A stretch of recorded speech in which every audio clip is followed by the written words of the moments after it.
नमस्कार दोस्तों, जय हिंद, वंदे मातरम। आप सभी का बहुत बहुत स्वागत है आपके अपने YouTube चैनल एग्जाम ट्रिकी 2.0 में। आज दोस्तों हम बात करेंगे इस वीडियो में EVS के टॉप क्वेश्चंस की, और ये आपका पार्ट 25 है, यानी कि 25वां पार्ट आपके लिए यहाँ पर दिया जा रहा है।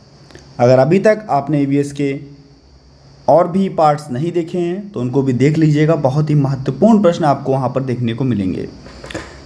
पहला प्रश्न आपके सामने है, जो पशु अंडे देते हैं उनके निम्नलिखित विशेषताएं होती हैं। कौन कौन सी विशेषताएं होती हैं जो पशु अंडे देते हैं उनकी? उनके बाहरी कान और शरीर पर बाल होते हैं, उनके आंतरिक कान होते हैं एवं शरीर पर बाल नहीं होते हैं। या हम बात करें, उनके बाहरी कान होते हैं एवं शरीर पर बाल नहीं होते, या उनके आंतरिक कान होते हैं और शरीर पर बाल नहीं होते।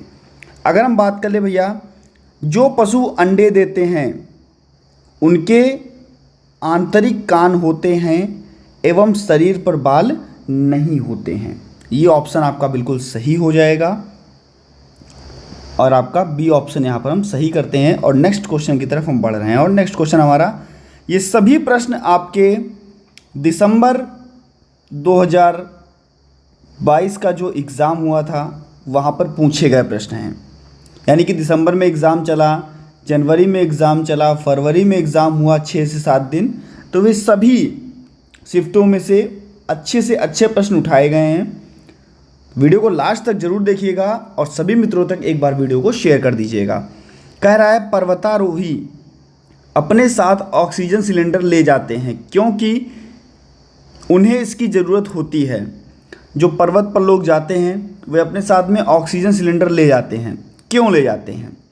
खाना पकाने के लिए, पर्वतों में ईंधन की उपलब्धता कम होती है, ऐसा होता है, या अपने को गर्म रखने के लिए उसमें उपस्थित ऑक्सीजन को जलाकर, या तीसरा ऑप्शन है आपको सांस लेने के लिए क्योंकि अधिक ऊंचाइयों पर ऑक्सीजन की मात्रा कम हो जाती है, या टेंट लगाने के सहारे के रूप में।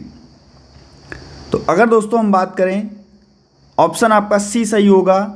सांस लेने के लिए लेकर के जाते हैं क्योंकि ऊंचाई पर, जितनी ऊंचाई पर बढ़ते जाते हैं उसमें ऑक्सीजन की जो मात्रा है वो कम होती जाती है, इसीलिए यहाँ पर हम सी ऑप्शन को लॉक करेंगे और नेक्स्ट क्वेश्चन की तरफ बढ़ेंगे। नेक्स्ट क्वेश्चन आपका, पक्षियों के पंख विभिन्न रंगों, आकारों एवं माप के होते हैं। सही है, बिल्कुल सही है।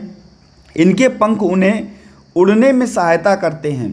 बिल्कुल सही। उड़ने के साथ साथ किन चीज़ों में सहायता करते हैं हमें ये बताना है। ऑप्शंस आपके ये दिए गए हैं और कौन कौन से ऑप्शन सही हैं आपको यहाँ से उठाना है। कह रहा है, क्या पक्षी विभिन्न प्रकार का भोजन खाने में? पक्षियों के जो पंख होते हैं क्या भोजन खाने में? बिल्कुल नहीं दोस्तों।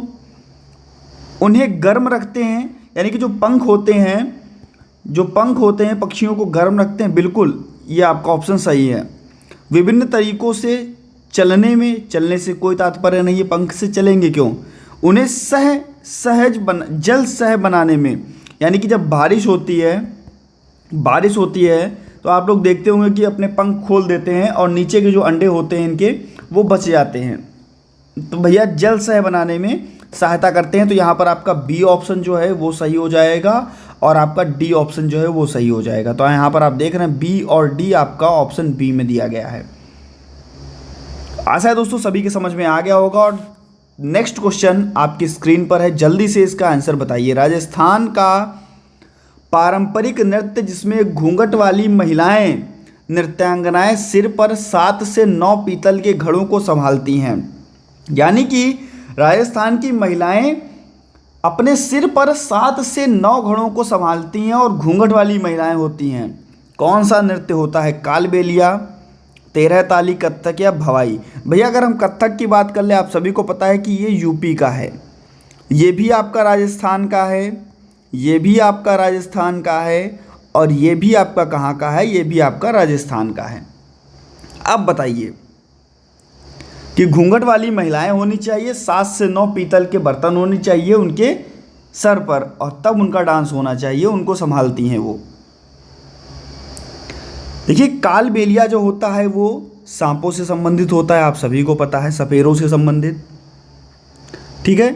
अगर हम बात कर लें भवाई नृत्य की, तो यही है आपका भवाई नृत्य, जो कि कहाँ है, राजस्थान का है और बहुत ही इंपॉर्टेंट है आपका। नेक्स्ट अगर हम बात कर लेते हैं, आपका नेक्स्ट क्वेश्चन आपकी स्क्रीन पर है और कह रहा है कि मणिपुर के संबंध में सही है। मणिपुर के संबंध में सही कथन की पहचान करनी है। मणिपुर के संबंध में सही कथन की पहचान, ठीक है। कह रहा है कि मणिपुर का अर्थ है जेवरों का देश। लावड़ी मणिपुर का लोक नृत्य। अरे भैया, लावड़ी तो मणिपुर का कहाँ है? लावड़ी तो भैया आपका कहाँ का है? महाराष्ट्र का है। कहाँ का है? महाराष्ट्र का है, आप सभी को पता है। कल भी मैंने इसके बारे में चर्चा की थी। लावड़ी नृत्य जो लोक नृत्य है वो महाराष्ट्र का है, मणिपुर का नहीं है। ऑप्शन आपका गलत हो जाएगा। लोकटक ताल जाना जाता है फुमदी नामक गोलाकार तैरते हुए दलदलों के लिए, या मणिपुर बांस के उत्पादकों का सबसे बड़ा उत्पादक है। ऑप्शंस आपके सामने दिए गए हैं, जल्दी से बताइए इसका आंसर हमें। देखिए, अगर हम बात कर लें, मणिपुर का जो अर्थ होता है वो होता है जेवरों का देश। क्या होता है? जेवरों का देश। बिल्कुल आपका सही हो जाएगा ये। इसके बाद में अगर हम बात कर लेते हैं, लोकटक ताल जाना जाता है फुमदी नामक गोलाकार तैरते हुए दलदलों के लिए, तो ये भी आपका बिल्कुल सही है। लावड़ी के लिए मैंने अभी आपको बता दिया, ये ऑप्शन आपका कट जाएगा।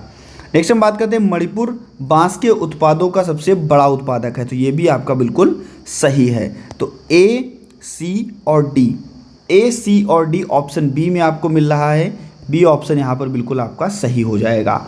जितने भी हमारे भाई बहन चैनल पर पहली बार हैं, चैनल को सब्सक्राइब करने के बाद में बेल आइकन में ऑल का ऑप्शन जरूर प्रेस कर लीजिएगा और सभी मित्रों तक एक बार वीडियो को शेयर कर दीजिएगा। आपका एक शेयर, एक लाइक दोस्तों मोटिवेशन बढ़ता है। और नेक्स्ट क्वेश्चन की तरफ हम बढ़ रहे हैं और मधुबनी के बारे में देख लिए पूछा गया है। मधुबनी से प्रश्न आपके सीटेट में ना आए तो ऐसा हो ही नहीं सकता है। मधुबनी एक प्रसिद्ध झील राजस्थान में है, बिहार की साल है, बिहार की एक प्रकार की लोक कला चित्रकारी है, या बिहार का एक स्थान है। तो मधुबनी के बारे में आपको पहले बताया गया था, ये राजस्थान की झील नहीं है, ये बिहार की साल भी नहीं है। तो क्या है भैया? ये एक प्रकार की लोक कला चित्रकारी है और मधुबनी जो है वो आपका बिहार में एक स्थान भी है। तो यहाँ पर आपका सी और डी ऑप्शन जो है वो बिल्कुल सही हो जाएगा। और ये क्वेश्चंस आपके दिसंबर में, सभी क्वेश्चन दिसंबर 2022 का जो एग्ज़ाम हुआ था उसमें पूछे गए प्रश्न हैं। तो सी और डी ऑप्शन आपको ऑप्शन नंबर डी में मिल रहा है। ऑप्शन नंबर डी आपका बिल्कुल सही हो जाएगा। ये है आपका नेक्स्ट क्वेश्चन। उस पहली महिला का नाम एवरेस्ट पर्वत की चोटी पर कदम रखा, यानी कि आपको उस पहली महिला का नाम बताना है जिसने एवरेस्ट पर्वत की चोटी पर कदम रखा और राष्ट्रीय ध्वज तिरंगा गाड़ा और उसकी फोटो भी खींची। कर्णम मल्लेश्वरी, सुनीता विलियम्स, सूर्यमणि या बिछेंद्री पाल। तो आप सभी को पता है भैया कौन है ये हैं आपकी बिछेंद्री पाल। डी ऑप्शन आपका सही होगा। उत्तराखंड की रहने वाली। अगर हम बात कर ले भैया कर्णम मल्लेश्वरी की, तो ये है कौन भैया? Weight lifter. कौन है? वेट लिफ्टर, आपको पता होना चाहिए। नेक्स्ट हम बात कर लेते हैं आपका सुनीता विलियम्स के बारे में। आप लोग कमेंट सेक्शन में बताइए सुनीता विलियम्स कौन है। कमेंट सेक्शन में तुरंत छाप दीजिए सुनीता विलियम के बारे में। यहाँ पर आपका डी ऑप्शन जो है वो बिल्कुल सही हो जाएगा, बिछेंद्री पाल। नेक्स्ट क्वेश्चन आपका कह रहा है कि पोचमपल्ली नाम है, पोचमपल्ली नाम है एक चित्रकला और विशेष रंगों से बनाई जाती है, लोक चित्रकला और विशेष रंगों से बनाई जाती है, या साड़ियों का जिस पर पारंपरिक रंगाई के ज्यामितीय नमूने होते हैं, बकरियों की किस्म का जिस पर महीन ऊन। अरे भैया ये तो आपका पश्मीना साल हो जाएगी। प्राचीन भारतीय मंदिरों की श्रेणी का। तो ये है भैया पोचमपल्ली। क्या है? ये एक प्रकार की साड़ियाँ जिन पर पारंपरिक रंगाई के ज्यामितीय नमूने बनाए जाते हैं। आपका बी ऑप्शन जो है वो बिल्कुल सही हो जाएगा। नेक्स्ट हम बात कर लेते हैं आपका नेक्स्ट क्वेश्चन। कह रहा है कि सोना की सहेली तारा मिजोरम से है। सोना की सहेली है तारा, वो कहाँ की है भैया? मिजोरम की है। तारा को हिंदी बोलने में परेशानी होती है क्योंकि मिजोरम में बोली जाने वाली प्रमुख भाषाएं हैं। मिजोरम में कौन कौन सी भाषाएं बोली जाती हैं? वेरी वेरी इंपॉर्टेंट क्वेश्चन, आपका पिछली बार पूछा गया प्रश्न। ये सभी प्रश्न, जितने भी आपके सामने प्रश्न यहाँ पर दिए गए हैं, सभी प्रश्न आपके दिसंबर 2022 में आए हुए हैं। तो ये भैया आपकी मिजो, लुसेई और कुकी, ये भाषाएं जो हैं वो आपकी मिजोरम में बोली जाती हैं। तो यहाँ पर आपका बी ऑप्शन जो है वो बिल्कुल सही हो जाएगा। नेक्स्ट क्वेश्चन आपका आपकी स्क्रीन पर है और बहुत ही अच्छा, अरब सागर और बंगाल की खाड़ी। दोस्तों हमेशा प्रश्न आपका आता है, कह रहा है कि अरब सागर के 3 भारतीय तटवर्ती प्रदेश राज्य हैं। इसके पहले मैंने आपको बंगाल की खाड़ी के बारे में करवाए थे क्वेश्चन, और अब आप लोग समझिए और बताइए जल्दी से कि अरब सागर पे 3 आपके तटवर्ती राज्य कौन कौन से हैं। कर्नाटक है, तमिलनाडु है या आंध्र प्रदेश है, महाराष्ट्र, कर्नाटक है, पुदुचेरी, गोवा, महाराष्ट्र और केरल, आपका तेलंगाना, केरल और कर्नाटक। तो चलते हैं हम सीधे आपको मैप पर लेकर के। आपको पता है भैया, ये है आपका अरब सागर, ये है आपका बंगाल की खाड़ी, ठीक है। तो अगर हम देखते हैं यहाँ पर आपको केरल देखने को मिलता है, कर्नाटक देखने को मिलता है, गोवा देखने को मिलता है, महाराष्ट्र देखने को मिलता है, गुजरात देखने को मिलता है। तो हम चलते हैं सीधे, हमको महाराष्ट्र देखने को मिला, हमको केरल देखने को मिला और हमको गोवा भी देखने को मिला। सी ऑप्शन को लॉक करिए और आगे बढ़िए। चैनल को सब्सक्राइब कीजिए और सभी मित्रों तक एक बार वीडियो को जरूर शेयर कर दीजिएगा। नेक्स्ट क्वेश्चन आपके स्क्रीन पर है दोस्तों। यहाँ पर कह रहे हैं कि लोग गाँवों से शहरों और कस्बों की ओर स्थानांतरित होते हैं। यह भी क्वेश्चन आपका पूछा गया दोस्तों। बेहतर स्वच्छता एवं खुली जगह के लिए, बेहतर गुणवत्ता की वायु एवं स्वास्थ्य सुविधाओं के लिए, या बेहतर रोजगार के अवसर और शैक्षिक सुविधाओं के लिए। देखिए, जब भी गांव से कोई बच्चा आता है, कहते हैं कि शहर जा रहा है तो क्या करने जा रहा है, तो कहते हैं कि भैया ये रोजगार ढूंढने जा रहा है। या अगर कोई पढ़ने लिखने वाला बच्चा अगर गांव से बाहर आता है तो कहते हैं क्या करने जा रहा है, तो कहता है भैया ये तो शिक्षा लेने जा रहा है, शिक्षा लेकर के एक अच्छा इंसान बनेगा और पैसे कमाएगा। तो यहाँ पर आपका सी ऑप्शन जो है वो सबसे बेहतर है, सबसे बेस्ट है। और नेक्स्ट क्वेश्चन की तरफ हम दोस्तों बढ़ रहे हैं। नेक्स्ट क्वेश्चन आपका योग दिवस, जल्दी से बताइए योग दिवस कब मनाया जाता है। सबसे पहला आपका क्वेश्चन है, योग दिवस कब मनाया जाता है। आगे हम बात करते हैं, योग दिवस के समारोह के उपलक्ष्य में एक ईवीएस का अध्यापक निश्चय करता है कि वह 5वीं कक्षा के छात्रों को विश्व की योग राजधानी के भ्रमण पर ले जाएगा। बताना है आपको विश्व की योग राजधानी कौन सी है, क्या रानीखेत, ऊटी, आपका ऋषिकेश या गंगटोक। तो विश्व की अगर योग राजधानी की बात करें तो वो है आपका ऋषिकेश। सी ऑप्शन आपका लॉक हो जाएगा। नेक्स्ट हम बढ़ लेते हैं आपके नेक्स्ट क्वेश्चन पर, और वेरी वेरी इंपॉर्टेंट क्वेश्चन, पक्षी से लिया गया प्रश्न आपका। कह रहा है कि सिर पर मेरे ताज है, सुंदर नाच दिखाता हूँ, सुंदर पंखों पर नाच है मैं हूँ। सिर पर ताज किसके है और सुंदर नाच दिखाता है? भैया जैसे ही अपने पंखों को खोलता है वैसे ही भैया नाच बहुत बेहतरीन होता है, और सिर पर इसके ताज भी होता है, यानी कि आगे इसके जो सिर होता है उस पर छोटी छोटी ताज जैसा बना होता है, या हम कह सकते हैं कि 4 से 5 इसकी पंखुड़ियाँ देखने को मिलती हैं, छोटी छोटी बहुत होती हैं। कहते हैं भैया इसको हम मोर। डी ऑप्शन को हम यहाँ पर लॉक करेंगे। नेक्स्ट हम बात करते हैं आपका नेक्स्ट क्वेश्चन, दमन एवं दीव की लोकप्रिय कला एवं शिल्पकारी है। दमन एवं दीव की लोकप्रिय कला एवं शिल्पकारी।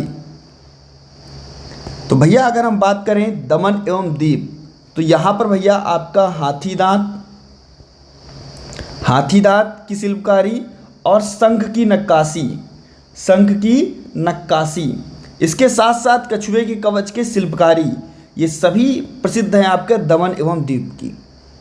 और वर्ली चित्रकारी आप सभी को पता है, तो बात होती है वर्ली चित्रकारी महाराष्ट्र की, ठीक है। तो कैसा लगा आपको दोस्तों वीडियो, जरूर बताइएगा।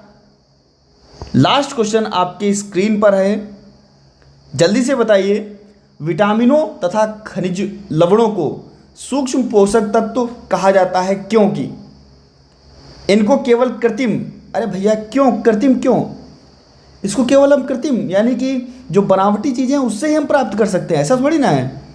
अरे विटामिन या खनिज लवण हम उन चीज़ों से भी प्राप्त करते हैं जो हमारे मार्केट में, यानी कि जो हमारे फल फ्रूट्स हुए या ऐसी चीज़ें हुई, दूध, तो कृत्रिम चीज़ें थोड़ी ना हुई है। तो ये तो हमको प्राकृतिक चीज़ें मिली। इसकी कमी से विविध प्रकार के रोग हो जाते हैं, हो सकता है भैया।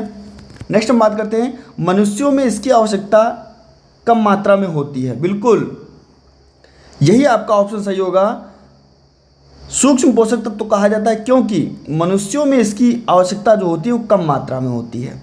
तो यहाँ पर आपका सी ऑप्शन जो है वो बिल्कुल सही हो जाएगा। तो दोस्तों ज़रूर बताइए आपको कैसा लगा वीडियो, और चैनल पर नए थे सब्सक्राइब करने के बाद में बेल आइकन में ऑल का ऑप्शन प्रेस कर लीजिएगा। बहुत बहुत धन्यवाद आप सभी का दोस्तों, आप सभी ने वीडियो को वॉच किया और एक बार मित्रों तक जरूर शेयर कर दीजिएगा। धन्यवाद।